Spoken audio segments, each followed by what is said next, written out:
नमस्कार प्यारे बच्चों, हम पढ़ रहे थे कक्षा 10 का चैप्टर आनुवांशिकता, जिसके हमने 2 पार्ट पढ़ लिए थे। आज पढ़ने जा रहे हैं हम पार्ट नंबर 3। हमने पढ़ा था पिछले दोनों पार्टों में, लास्ट पार्ट में अपन ने देखा था मेंडल के आनुवांशिकता के नियम, मेंडल के वंशागति के नियम, जिसमें हमने पढ़ लिया था प्रभाविता का नियम और दूसरा पढ़ लिया था हमने पृथक्करण का नियम। 2 नियम हमने पढ़ लिए थे, ठीक है। तीसरा जो नियम था स्वतंत्र अपव्यवन का नियम, स्वतंत्र अपव्यवन का नियम। जैसे अपन ने 2 नियम पढ़े थे, प्रभाविता का नियम और पृथक्करण का नियम। वो पढ़ने के लिए अपन ने देखा था कि एकल संकर संकरण पे आधारित थे दोनों नियम। तो जो अपन स्वतंत्र अपव्यवन का नियम पढ़ेंगे, ये नियम है द्विसंकर संकरण पे आधारित। इसका मतलब क्या हुआ, पहले अपने को स्वतंत्र अपव्यवन का नियम पढ़ने से पहले द्विसंकर संकरण समझना होगा। तो देखो क्या होता है द्विसंकर संकरण। द्विसंकर संकरण, जिसको हम बोलते हैं dihybrid cross, dihybrid cross, द्विसंकर संकरण। एक संकर संकरण में अपन ने पढ़ा था कि एक ही जोड़ी विपर्यासी लक्षणों का अध्ययन किया जाता है, एक जोड़ी विपर्यासी लक्षणों का अध्ययन किया जाता है। लेकिन जो द्विसंकर संकरण है उसमें 2 जोड़ी विपर्यासी लक्षण लेंगे। कितने जोड़ी? 2 जोड़ी विपर्यासी लक्षण लेंगे, 2 जोड़ी विपरीत लक्षण लेंगे हम, 2 जोड़ी विपर्यासी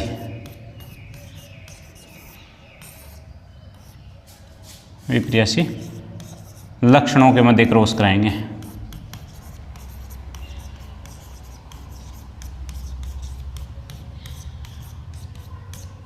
ठीक है। द्विसंकर संकरण किसे कहेंगे? तो ऐसा संकरण जिसमें 2 जोड़ी लक्षणों के मध्य या 2 जोड़ी गुणों के मध्य अपन क्या करवाते हैं, क्रॉस करवाते हैं, उसको हम कहते हैं द्विसंकर संकरण या डाई हाइब्रिड क्रॉस। 2 जोड़ी ले लिया, जैसे अपन ने फॉर एग्जांपल अपन देखते हैं, जैसे अपन ने बीज ले लिया, बीज की बात करें अपन, ठीक है। तो बीज में अपन ने ले लिया कि गोल बीज ले लिए। कैसे बीज लिए? गोल बीज, गोल व पीले रंग के, गोल व पीले रंग के बीज ले लिए अपन ने। इनका क्रॉस करा दिया अपन ने, किसके साथ करवाया? झूरीदार और हरे बीज के। हरे झूरीदार, गोल का हो गया आर, और हरे व झूरीदार, झूरीदार। तो यहाँ कितने? 1 जोड़ी तो ये हो गया और 1 जोड़ी ये हो गया। कितने जोड़ी हो गए? 2 जोड़ी। तो 2 जोड़ी विपर्यासी लक्षणों के मध्य क्रॉस कराते हैं अपन, उसको बोलते हैं द्विसंकर संकरण। डेफिनेशन समझ में आ गई होगी। कितने जोड़ी विपर्यासी लक्षणों के मध्य क्रॉस करवाते हैं अपन? 2 जोड़ी विपर्यासी लक्षणों के मध्य क्रॉस कराते हैं, उसको बोलते हैं द्विसंकरण या डाई हाइब्रिड क्रॉस। जैसे गोल पीले बीजों का अपन झूरीदार हरे बीजों के साथ क्रॉस कराते हैं, तो वो कैसा हो जाता है आपका? द्विसंकर संकरण, ठीक है। अब इसको चेकर बोर्ड की सहायता से अपन समझेंगे। तो देखो द्विसंकर संकरण का एग्जाम्पल देखते हैं अपन। एग्जाम्पल देखने के लिए अपन देखेंगे, अपन ने लिया है गोल, यानी RR का मतलब गोल। थोड़ा सा नीचे लिख देता हूँ मैं इसको। ये लिया हमने R कैपिटल और कैपिटल Y। इसका मतलब ये बीज कैसे हैं? R का मतलब गोल, व Y कैपिटल Y पीले को दर्शाता है। गोल और पीले बीज लिए हम, मैंने गोल और पीले बीज। इनको क्रॉस कराया झूरीदार व हरे बीज के मध्य, झूरीदार और हरे। झूरीदार का क्या हो गया? स्मॉल r, झूरीदार व हरे बीज। अपने 2 जोड़ी ले लिए, एक तो कैपिटल R तो गोल के लिए आ गया, और पीले कैपिटल Y, और झूरीदार स्मॉल r के लिए, और हरे बीज स्मॉल y को रिप्रेजेंट करते हैं आपके, ठीक है ना। अब अपने 2 जोड़ी हो गया, क्योंकि अपने को द्विसंकर संकरण कराना है। 2 जोड़ी अपन ने ले लिया। अब ये द्विसंकर संकरण कैसे होता है, इस उदाहरण के थ्रू अपन समझेंगे पूरा। तो ये कौन है? जनक है आपके। कौन है? जनक। जनक पादप है ये। अब इनसे युग्मक बनाएंगे, तो इनसे युग्मक बनेगा, इस दोनों से R से एक कैपिटल R बन गया और इन दोनों Y से एक कैपिटल Y बन गया। ये क्या बन गया आपका? युग्मक। क्या बन गया? युग्मक बन गया। इसी प्रकार से इनका युग्मक अपन देखें तो स्मॉल r से एक स्मॉल r आ गया और एक स्मॉल y आ गया। ये क्या बन गया? युग्मक। और इनका क्रॉस करा के अपन पहली जो पीडी बनाएंगे उस पीडी का नाम क्या हो जाएगा? F1 PD. कौन सी पीडी बनेगी वो? F1 PD. F1 पीडी कौन सी बन गई? कैपिटल वाले को पहले लेना है और कैपिटल के साथ उसका विपरीत लक्षण है वो इसके पास ही लिखना है। तो कैपिटल R स्मॉल r और कैपिटल Y स्मॉल y। बोलो यहाँ तक अपन जो एक संकर संकरण पढ़ा था उसके जैसा ही है।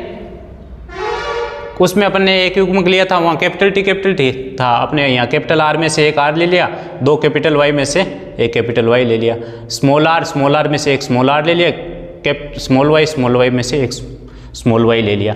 इन दोनों को मिलाया तो कैपिटल वाला पहले आएगा, R कैपिटल है तो इसका विपरीत इसके साथ आएगा, कैपिटल Y ले लिया तो इसका विपरीत। ये F1 पीडी है। और F1 पीडी में बताया था अगर जहाँ कैपिटल दिख जाता है इसका मतलब वो प्रभावी है। तो इसका मतलब इन दोनों में R कैपिटल है, R किसको रिप्रेजेंट कर रहा है? गोल को। इसका मतलब ये पौधे हैं, कैसे दिखेंगे? गोल। व यहाँ कैपिटल Y आ गया ना, कैपिटल Y का मतलब हुआ ये भी प्रभावी लक्षण को दर्शा रहा है। और कैपिटल Y किसको दर्शा रहा है? पीले बीज को। गोल व पीले बीज। यहाँ जितने भी पौधे हैं सभी पौधे कैसे बनेंगे? सभी पौधे बनेंगे आपके गोल व पीले बीज वाले। F1 पीडी में सारे के सारे पौधे कैसे बनेंगे? गोल और पीले बीज वाले। आगे बात समझो। अब अपने को करवाना है F1 पीडी में स्वपरागण। F1 पीडी में क्या कराना है? स्वपरागण। F1 पीडी में जैसे वहाँ करवाया था ना वैसे ही F1 पीडी में हम करवाएंगे स्वपरागण। स्वपरागण। स्वपरागण का मतलब इसका ऐसे ही पौधे के साथ संकरण कराना है। तो ये आपका आ गया capital R small r capital Y small y। इसका क्रॉस करवाएंगे अपन capital R small r capital Y small y। स्वपरागण का मतलब जो F1 पीडी में अपने को पौधा प्राप्त किया है ऐसा कैसा ही दूसरा ले लिया अपने पौधा, इनके मध्य क्या करवाएंगे अपन? क्रॉस कराएंगे। तो क्रॉस कराने के लिए पहले अपने क्या बनाने पड़ेंगे? पहले अपने को युग्मक बनाने पड़ेंगे। क्या बनाने पड़ेंगे? युग्मक। तो अपन युग्मक बनाते हैं। युग्मक बनाने पर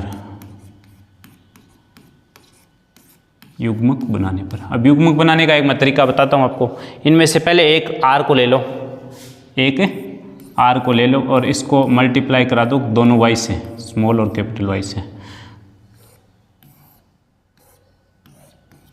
युग्मक बनाने का क्या तरीका बताया मैंने?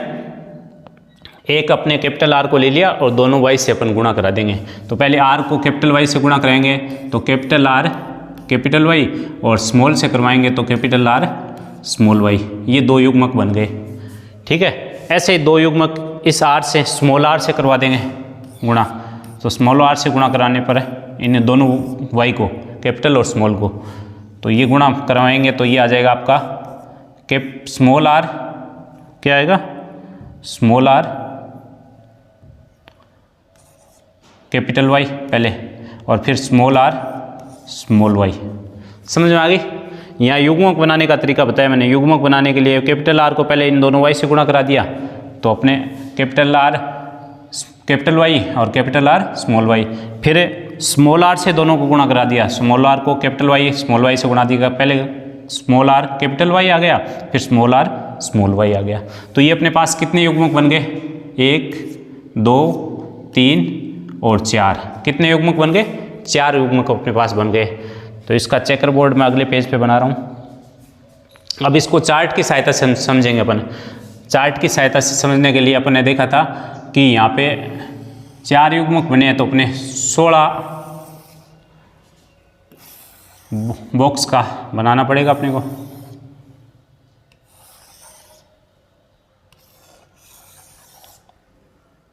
ये आपका 1 2 3 और ये बन गया आपका चौथा।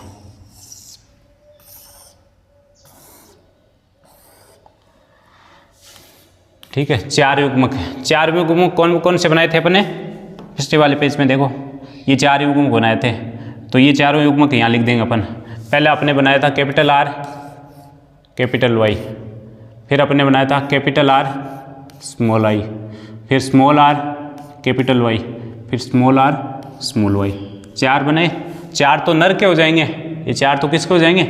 नर के, और 4 ये से मादा के हो जाएंगे। इधर 4 किसके आ जाएंगे? मादा के। तो ये सेम बनेंगे, capital R capital Y capital R small y small r capital Y और स्मॉल r स्मॉल y। बन गए कि नहीं? ये चारों युग्मक है, इसको अपन ने लिख लिया। अब इनको क्या कर दो आप? मल्टीप्लाई कर दो। यहाँ पे पहले R को लेते हैं, तो R को R और Y को करेंगे तो कैपिटल Y कैपिटल Y। इस पूरी लाइन को पहले गुणा कर देते हैं। अभी इसको इसके साथ करेंगे तो क्या आएगा? Capital R capital Y small y। अब इसको इसके साथ कर देंगे तो पहले कैपिटल आएगा, कैपिटल R स्मॉल r, फिर कैपिटल Y, इधर भी कैपिटल Y है तो कैपिटल Y कैपिटल Y। अब कैपिटल R को इसके साथ करवाएंगे तो capital R small r capital Y small y। तो ये पहली लाइन को अपन ने मल्टीप्लाई करा दिया। अब दूसरी लाइन लेते हैं अपन। दूसरी लाइन में इसको इस पूरी लाइन के साथ करवाना। पहले कैपिटल R है, इधर भी कैपिटल R है, तो क्या लिख देंगे? Capital R capital R। फिर इधर Y कैसा है? कैपिटल, फिर स्मॉल। पहले कैपिटल लिखना है, उसके बाद में स्मॉल लिखना है। कैपिटल R को कैपिटल R से करवाएंगे तो कैपिटल R और Y दोनों स्मॉल है तो स्मॉल y। अब इसके साथ करवाएंगे तो पहले कैपिटल R आ जाएगा, फिर ये स्मॉल r आ जाएगा, और Y पहले कैपिटल है उसके बाद में स्मॉल है। इधर कैपिटल R है, इधर स्मॉल r है, तो कैपिटल R स्मॉल r, इधर Y स्मॉल है, इधर भी Y क्या है? स्मॉल है, तो इसको क्या कर देंगे? Small y। अब तीसरे नंबर पे इसको मल्टीप्लाई करेंगे इस पूरी लाइन के साथ। तो ये R यहाँ कैपिटल है, यहाँ स्मॉल है, तो पहले कैपिटल R आ गया, स्मॉल r आ गया। Y दोनों ही कैपिटल है तो कैपिटल Y। अब इसके साथ करेंगे तो R कैसा है? कैपिटल, इधर स्मॉल। Y एक कैपिटल है, एक स्मॉल है, तो ये लिख देंगे। फिर इसके साथ करेंगे तो R तो दोनों क्या है? स्मॉल है, और Y दोनों क्या है? कैपिटल है। इसके साथ करेंगे तो R तो दोनों क्या है? स्मॉल, Y एक कैपिटल है, एक स्मॉल है। हो गया मल्टीप्लाई। अब इसको अपन इसके साथ करवाएंगे तो कैपिटल R है पहले, और इधर स्मॉल r, इधर capital Y small y, capital Y small y। Capital R को स्मॉल r से करेंगे तो कैपिटल R स्मॉल r, और Y दोनों क्या है? स्मॉल है, तो स्मॉल y। फिर इसको मल्टीप्लाई करेंगे तो कैपिटल स्मॉल r और Y एक कैपिटल है और एक स्मॉल y। इधर करेंगे तो दोनों R क्या है? स्मॉल, और दोनों Y भी क्या है? स्मॉल y, तो स्मॉल y आ गया। ये अपना द्विसंकर संकरण का जो चेकर बोर्ड है वो हम लोगों ने बना लिया। ठीक है, अब अपन निकालेंगे इनसे लक्षण प्रारूप अनुपात। अब देखो यहाँ पे देखें अपन, तो यहाँ पौधे देखो कैसे दिख रहे हैं। ये पौधा अपने को कैसा दिख रहा है? कैसा दिख रहा है बताओ? ये कैपिटल R है, कैपिटल Y आ रहा है। इसका मतलब ये पौधा कैसा दिख रहा है? कैपिटल R किसको प्रेजेंट करता है? गोल को। जहाँ कैपिटल होगा वो प्रभावी होगा, जहाँ स्मॉल होगा वो अप्रभावी होगा। तो ये पौधा कैसा दिख गया आपको? गोल और पीला, गोल और पीला। अब गोल और पीला और कौन सा है? देखो इसमें कैपिटल R है ना, और कैपिटल Y भी है, तो ये भी कैसा हो गया? गोल और पीला। बन गया कि नहीं? ऐसे देखो कितने पौधे बन रहे हैं अपने पास अपने सामने बन रहे हैं गोल और पीले पौधे। कितने बन रहे हैं? देखो गोल और पीले कितने बन रहे हैं? गोल और पीले देखो, एक ही आ गया, 2। यहाँ भी देखो कैपिटल R कैपिटल Y आ गया, इसका मतलब गोल और पीला। इसमें भी देखो कैपिटल R कैपिटल Y है तो गोल और पीला। कैपिटल R कैपिटल Y है, गोल और पीला। कैपिटल R कैपिटल Y है, गोल और पीला। कैपिटल R कैपिटल Y है, गोल और पीला। इसमें भी कैपिटल R कैपिटल Y है, तो ये भी कैसा हो गया? गोल और पीला। इसमें कैपिटल R कैपिटल Y है, तो ये सारे के सारे जो मैंने अंडरलाइन किए हैं ये कैसे हो गए आपके? गोल और पीले। तो 1 2 3 4 5 6 7 8 और 9 गोल और पीले पौधे अपने कितने प्राप्त हो गए? 9। कितने हो गए? 9। ठीक है, इसकी मैं बात करूं तो ये कैसा दिख रहा है देखो, कैपिटल आर का मतलब हो गया गोल और स्मॉल वाई का मतलब कैसा हो गया, कैसा हो गया, हरा। गोल व हरा, तो गोल और हरे कितने दिख रहे हैं अपने को, देखो ऐसे, इसको मैं ऐसे राउंड बना देता हूँ, एक ऐसा कैसा, दूसरा देखो ये आ रहा है, कैपिटल आर आ रहा है, स्मॉल वाई आ रहा है, 2 और कैपिटल आर और स्मॉल वाई ये 3, गोल और हरे कितने हो गए, 3। अपने को ये पौधे कैसे दिख रहे हैं, कैपिटल आर के कारण कैसे हो गए गोल, स्मॉल वाई के कारण हरे, तो ये कितने हो गए देखो 3। अब अगली कंडीशन देखो अपने, अगली कंडीशन पे ये आते हैं अपने, ये कैसा है, ये गोल और हरा हो गया, गोल और हरा। ये देखो स्मॉल आर का मतलब कैसा है, झूरीदार, कैसा है, झूरीदार। और कैपिटल वाई का मतलब, कैपिटल वाई का मतलब पीला, झूरीदार और पीला। तो अगले अपने को मिल जाएंगे झूरीदार व पीले। तो ये कितने की दिख गए अपने को, 3 हो गए ना, 1 2 और तीसरा ये हो गया झूरीदार पीला, 3 हो गए। अब सॉरी ये नहीं, ये एक झूरीदार पीला ये हो गया, दूसरा इनको मैं ऐसे बॉक्स बना देता हूँ ऐसे, 1 ये आपका 2 और ये आपका 3, झूरीदार पीले कितने हो गए, 3 हो गए। अब लास्ट में क्या बचा आपका, ये कैसा है, झूरीदार और ये स्मॉल वाई का मतलब हरा, झूरीदार व हरा, कितना है 1। टोटल बॉक्स कितने आपके 16, ये भी कितने आने चाहिए, 9 और 3 12, 3 15 देखिए 16, टोटल कितने आने चाहिए, 16 आने चाहिए। तो बाहर से देखने पर ये पौधे कैसे दिख रहे हैं, गोल और पीले 9, गोल हरे 3, झूरीदार पीले 3, झूरीदार हरा 1। इसका मतलब ये कौन सा प्रारूप हो गया है इनका, लक्षण प्रारूप अनुपात। कौन सा हो गया, लक्षण प्रारूप अनुपात, जिसको हम क्या कहते हैं, फिनोटाइप, फिनोटाइप। ये इनका फिनोटाइप हो गया, क्या हो गया, 9:3:3:3:1। ये इसका लक्षण प्रारूप अनुपात हो गया, 3:3:3:3:1। परीक्षा में बहुत बार पूछते हैं, इंपॉर्टेंट है ये, ठीक है। और इसका जो जीनोटाइप होता है, जीन प्रारूप अनुपात होता है, जीन प्रारूप अनुपात, जिसको जीनोटाइप बोलते हैं हम, जीनोटाइप, वो कितना होता है, तो वो अलग अलग देखना पड़ेगा अपने को। देखो जैसे ये अलग जीन हो गया, ये अलग जीन हो गया, ये अलग जीन हो गया, तो इसका एक मैं ट्रिक बताता हूँ आपको, उस ट्रिक के हिसाब से याद कर लेना। आपको याद करना है 12 24 12 24 12 12 और 1, ये याद रखना है आपको, 12 24 12 12 1, याद रह जाएगा, 12 24 12 12 1, 2-3 बार करो कितने में, और इनके सब के बीच में क्या लगा दो, अनुपात लगा दो। ये लो टोटल गिन लो आप, 2 1 3 2 5 4 9 10 2 12 1 13 2 15 1 16, तो जीनोटाइप में टोटल 16 आ गए। तो ये आपको याद करना है, ठीक है। अब देखो एक बार मैं दोबारा बता देता हूँ आपको, एक बार दोबारा बता देता हूँ। अपन पढ़ रहे थे द्विसंकर संकरण, जिसमें 2 जोड़ी विपरीय लक्षणों के मध्य क्रॉस करवाया जाता है। गोल और पीले बीज, हरे और झूरीदार बीज लिए अपन ने। एक बार आप दोबारा देख लीजिए, गोल और पीले बीज को, गोल बीज को अपन ने रिप्रेजेंट किया कैपिटल आर से, और पीले बीज को अपन ने प्रेजेंट किया है कैपिटल वाई से, और झूरीदार बीज को अपन कैपिटल स्मॉल आर और हरे बीज को अपन ने स्मॉल वाई से। सो इसके युग्मक बन गए, कैपिटल आर में से एक ले लिया और कैपिटल वाई में से एक ले लिया, इधर दोनों आर में से एक ले लिया और दोनों स्मॉल वाई में से एक ले लिया, तो ये क्या बन गए इसके युग्मक। अब इनको क्रॉस कराया अपने, क्रॉस कराया तो यहाँ पहली पीढ़ी बनी जिसको F1 पीढ़ी कहते हैं। इसमें देखो ये भी क्या है, अपना प्रभाव दिखा रहा है कैपिटल आर, और कैपिटल वाई भी क्या कर रहा है, अपना प्रभाव दिखा रहा है। तो सारे पौधे F1PD में कैसे प्राप्त होंगे? अपने गोल और पीले बीज वाले पौधे।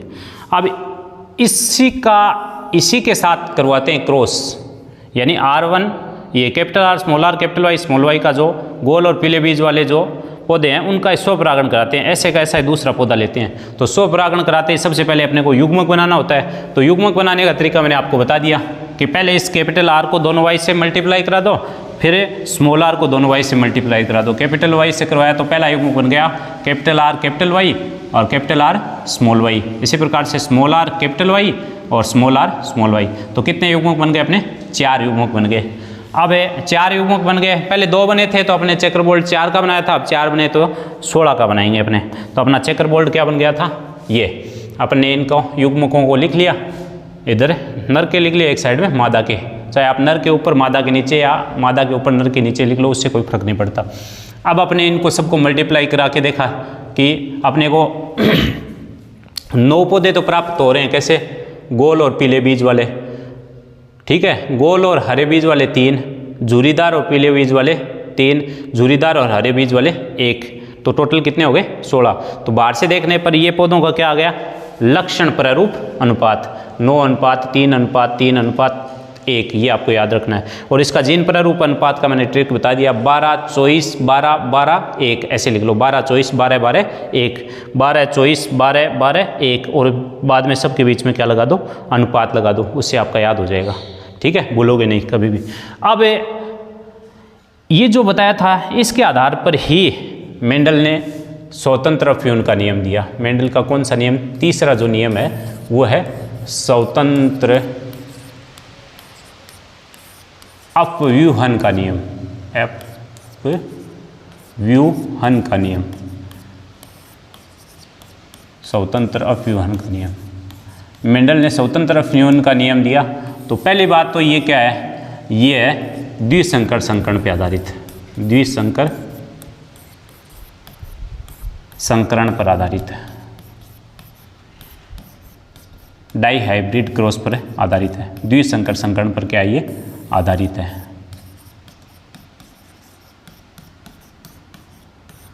पहली बात तो आपको ये ध्यान रखनी है कि ये नियम है किस पे आधारित है? द्विसंकर संकरण पे। अब यहाँ पे ये नियम क्या कहता है? ये नियम कहता है कि अपन ने तो जो बीज लिए थे वो गोल लिए थे और पीले लिए थे, और हरे और झुरीदार, इस प्रकार से झुरियाँ पड़ी हुई, झुरीदार और हरे लिए थे। लेकिन इसमें और कंडीशन आ गई, कौन सी? इनमें अपने को बीज अपन द्विसंकरण पड़ा है ना, गोल अपने को और हरे मिल गए, गोल और हरे मिल गए, और एक अपने को मिल गए झुरीदार और पीले, झुरीदार और पीले। तो इन लक्षणों की वंशागति कहाँ से होगी? ये कहाँ से आ गए? ये बताना चाह रहा है ये कि अपने तो ये पौधे लिए थे, ये लिए थे, ये लिए थे, लेकिन अपने को मिले F2PD में देखो ये पौधे भी मिले, गोल और हरे, झुरीदार और पीले। ये बीज कहाँ से आ गया? तब मेंडल ने बताया कि यह नियम द्विसंकर संकरण पर आधारित है। इस नियम के अनुसार जो पौधे हैं जब आप F1PD से F2PD में जाते हैं तो लक्षणों की वंशागति है स्वतंत्र रूप से होती है। एक लक्षण की वंशागति का दूसरे लक्षण की वंशागति पर कोई प्रभाव नहीं पड़ता है। लक्षण स्वतंत्र आ रहे हैं। देखो यहाँ गोल और पीले लिए थे, झुरीदार और हरे लिए, गोल हरे आ गए और झुरीदार और पीले आ गए। देखे ना अपन ने, यहाँ देखे थे अपन ने, इधर देखो, सिर्फ ये लेके चला था कैसे पौधे? गोल पीले और झुरीदार हरे, ये पौधे लेके चला था ये गोल मेंडल, गोल और पीले, झुरीदार हरे। लेकिन गोल और हरा, झुरीदार पीला, इनकी वंशागति क्या हो गई? स्वतंत्र रूप से। इनकी वंशागति क्या हो गई? स्वतंत्र रूप से हो गई। तब मेंडल ने बताया कि यह नियम द्विसंकर संकरण पर आधारित है और इस नियम के आधार पर लक्षणों की वंशागति होती है वो स्वतंत्र होती है। एक लक्षण की वंशागति का दूसरे लक्षण की वंशागति पर कोई प्रभाव नहीं पड़ता। एक लक्षण की वंशागति का दूसरे लक्षण की वंशागति पर कोई प्रभाव नहीं। यानी जो लक्षणों की जो वंशागति है वो क्या होती है? लक्षणों की वंशागति स्वतंत्र होती है। क्या होती है? स्वतंत्र। एक दूसरे का प्रभाव नहीं पड़ता इस पे, इनकी वंशागति पे एक दूसरे का कोई प्रभाव नहीं पड़ता।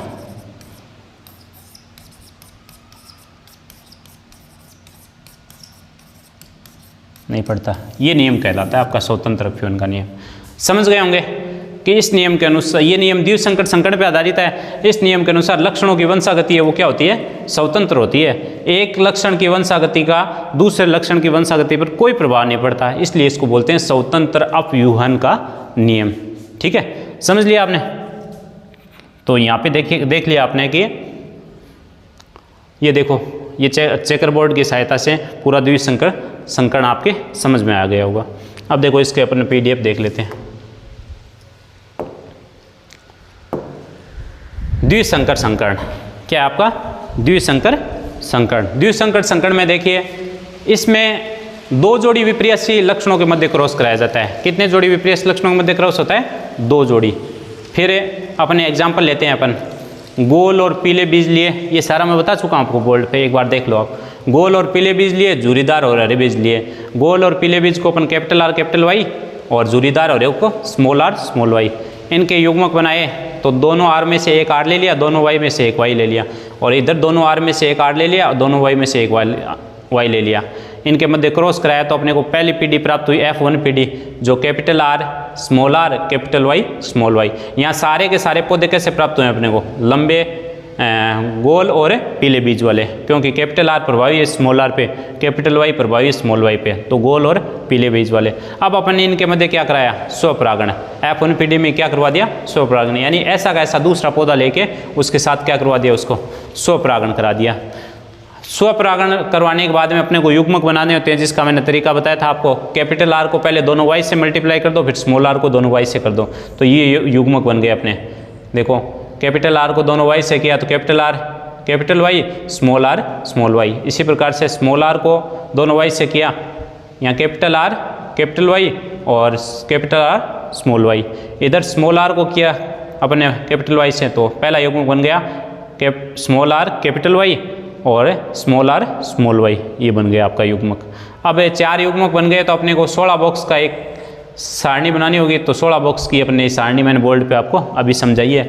Capital R capital R small R capital Y small Y, ऐसे इधर ले लिए, एक साइड में नर के एक साइड में मादा के। और ये जो पीडी बनी है वो कौन सी हो जाएगी, F2 पीडी। इनका मल्टीप्लाई कराने के बाद में अपने लक्षण प्रारूप अनुपात आया, तो लक्षण प्रारूप अनुपात देखा अपने इनका 9:3:3:1 पर देखा था ना। इनका लक्षण प्रारूप अनुपात देखें तो ये 1 2 3 4 5 6 7 8 और 9, ये कैसे मिले अपने को, गोल और पीले। ये 3 है राउंड शेप में लगाए वो अलग मिले हैं, फिर उसके बाद में ये 3 अलग मिले हैं, और ये एक हरा झुर्रीदार और हरा। तो इसका लक्षण प्रारूप अनुपात कितना गया, 9:3:1 9:3:3:1। और इसका जो जीन प्रारूप अनुपात है वो आपको मैंने बता दिया, 12:24:12:1 12:24:12:1, ये इसका कौन सा हो गया, जीन प्रारूप अनुपात। ठीक है, अब अपन चलते हैं मेंडल के जो दूसरा नियम है उस पर। मेंडल का जो द्वितीय नियम है वो क्या है, देखो स्वतंत्र अपव्यूहन का नियम। ये नियम किस पे आधारित है, पहली बात ये नियम द्विसंकर संकरण पर आधारित है। किस पर आधारित है, द्विसंकर संकरण पर। इस नियम के अनुसार दो जोड़ी विपर्ययशील लक्षणों के मध्य दो पौधों के बीच संकर करवाते हैं अपन। दो जोड़ी विपर्ययशील लक्षण लिए थे अपन ने, गोल और पीले बीज, झुर्रीदार और हरे बीज, उनके मध्य संकरण करवाते हैं अपन। तो ये कहता है इनके लक्षणों की वंशागति स्वतंत्र रूप से होती है। ये बताया था मैंने कि इस नियम के अनुसार द्विसंकरण पर आधारित है। इस नियम के अनुसार जब अपन दो जोड़ी विपर्ययशील लक्षणों के मध्य क्रॉस करवाते हैं तो लक्षणों की जो वंशागति है वो क्या होगी, स्वतंत्र होगी।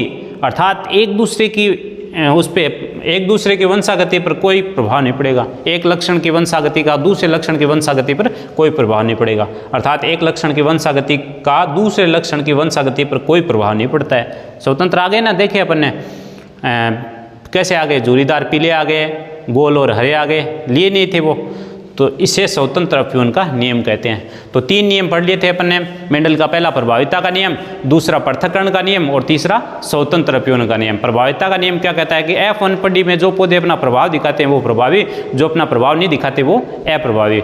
और पृथक्करण का नियम क्या बताया था कि F1PD में जो पौधे साथ साथ है, जो युग्मक साथ साथ है, F2PD में आते ही वो क्या हो जाते हैं, पृथक पृथक हो जाते हैं, अलग अलग हो जाते हैं। यहाँ युग्मक बनते हैं वो एक युग्मक है वो शुद्ध रूप से बन जाता है। जैसे कैपिटल टी स्मॉल टी आ गया तो वो शुद्ध रूप से बन जाते हैं, इसलिए युग्मकों की शुद्धता का नियम। और युग्मक पृथक पृथक हो जाते हैं, इसलिए पृथक्करण का नियम। और तीसरा नियम है वो द्विसंकर संकरण पर आधारित है और ये स्वतंत्र अफ्यून का नियम द्विसंकरण पर आधारित है। इस नियम के अनुसार जब 2 जोड़ी विपर्य से लक्षणों के मध्य हम क्रॉस करवाते हैं तो एक लक्षण की वंशागति पर दूसरे लक्षण की वंशागति का कोई प्रभाव नहीं पड़ता, स्वतंत्र रहते हैं। लक्षणों की वंशागति क्या होती है, स्वतंत्र होती है। एक लक्षण की वंशागति पर दूसरे लक्षण की वंशागति का कोई प्रभाव नहीं पड़ता है। इसे हम क्या कहते हैं, स्वतंत्र अफ्यून का नियम कहते हैं। उसके बाद में 3-4 छोटी छोटी डेफिनेशन है वो समझो आप।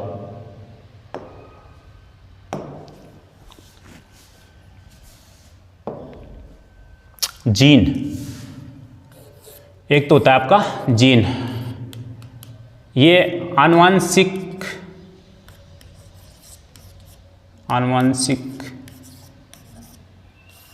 पदार्थ होता है, आनुवांशिकता के वाहक होते हैं, आनुवांशिक पदार्थ होता है जीन।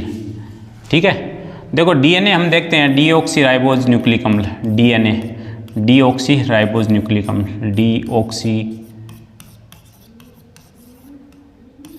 राइबोज न्यूक्लिक अम्ल या एसिड। ठीक है, इस डीएनए का जो अपन संरचना देखते हैं तो डीएनए की संरचना इस टाइप से द्विकुंडलित संरचना होती है। डीएनए की जो संरचना होती है इस टाइप से द्विकुंडलित संरचना होती है। इस द्विकुंडलित संरचना में बीच में यहाँ गुणसूत्र होते हैं, क्या होते लगे रहते हैं, गुणसूत्र इस टाइप से, ये गुणसूत्र लगे रहते हैं। और गुणसूत्र पर जीन लगे रहते हैं। कौन लगे रहते हैं, जीन, रैखिक क्रम में। तो अपन ये कह सकते हैं कि जीन है वो आनुवांशिकता की सबसे छोटी इकाई, आनुवांशिकता की सबसे छोटी इकाई, या गुणसूत्र की सबसे छोटी इकाई पूछे तो भी जीन हो जाएगी। क्योंकि आनुवांशिक लक्षणों को एक पीढ़ी से दूसरी पीढ़ी में ले जाने का काम कौन करते हैं, जीन ही करते हैं। और जीन हमेशा जोड़े के रूप में रहते हैं, ये बात भी आपको ध्यान रखनी है। जैसे कान है, कान का एक पर्टिकुलर जीन होता है, तो अंदर जाएगा तो कान वाला जीन है वो कान, अगर माँ का जीन गया तो मम्मी के जैसा कान हो जाएगा, और पापा के जैसा गया तो पापा जैसा कान हो जाएगा। ऐसे नाक का पर्टिकुलर होता है, आँख का पर्टिकुलर, अलग अलग जीन होता है सारे। ठीक है, तो ये जीन होते हैं। ये आपको बता दिया, डीएनए डीऑक्सी राइबोज न्यूक्लिक अम्ल, गुणसूत्र डीएनए के अंदर द्विकुंडलित जो खंड होते हैं इनमें गुणसूत्र लगे रहते हैं, और गुणसूत्रों पर जीन है वो रेखिक क्रम में लगे रहते हैं। अब एक आता है जीनोम, छोटी छोटी ये डेफिनेशन है वो आपको जाननी चाहिए। जीनोम क्या होता है, डीएनए का अगुणित खंड है, अगुणित खंड। जैसे अपने अगर टोटल गुणसूत्र पूरे मौजूद है तो वो 2n संरचना के रूप में होते हैं। अगर वो आधे हो जाते हैं तो वो कौन सी संरचना में आते हैं, n में। तो ये n होता है वो अगुणित होता है, और 2n होते हैं वो क्या हो जाते हैं, द्विगुणित हो जाते हैं। क्या हो जाते हैं, द्विगुणित संरचना। समझ में आ गई।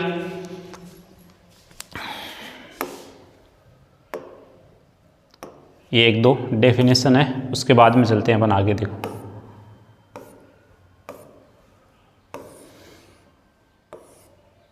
जीन क्या होते हैं, देखो जीन होते हैं आनुवांशिक कारक होते हैं जो गुणों को एक पीढ़ी से दूसरी पीढ़ी में पहुंचाते हैं। एक पीढ़ी से दूसरी पीढ़ी में लक्षणों को ले जाने का काम कौन करता है, जीन करता है। आपके कौन करता है, जीन करता है। एक पीढ़ी से लक्षणों को दूसरी पीढ़ी में ले जाने का काम कौन करता है, जीन करता है।